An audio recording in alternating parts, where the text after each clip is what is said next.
Итак, Эрдоган объявил три основные цели турецкой наземной операции в Сирии. Это первая – это борьба с ИГИЛом, вторая – это борьба с курдскими формированиями, противостоящими ИГИЛу, и третья – сохранение территориальной целостности Сирии. Что за этим стоит?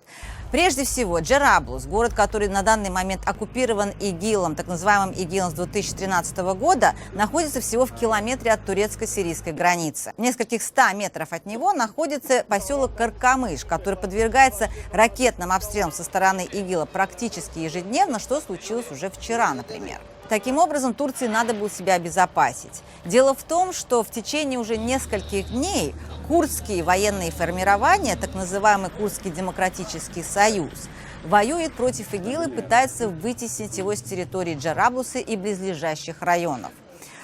Курдским формированиям помогают военной техникой и оснащением Соединенные Штаты Америки. Они были тренированы иностранными военными инструкторами, которые считали их всегда единственной силой, которая способна бороться с ИГИЛом на территории Сирии. Итак, курдские формирования в течение нескольких последних дней сделали значительное продвижение в сторону Джераблуса, и это именно вызвало беспокойство Эрдогана, который решил вести свои танки и заодно помочь формированиям свободной сирийской армии. Это оппозиционное режиму Асада формирование, которое там, в районе Джераблуса, состоит исключительно из этнических туркменов.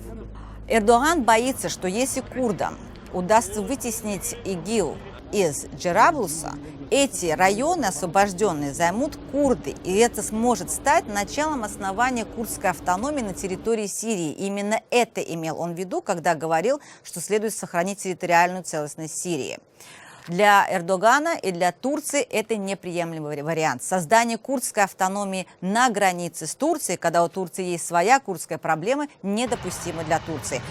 Следует заметить, что в начале своей военной кампании в Сирии Владимир Путин заявил, что целью России является борьба с ИГИЛом. Прошло почти 10 месяцев.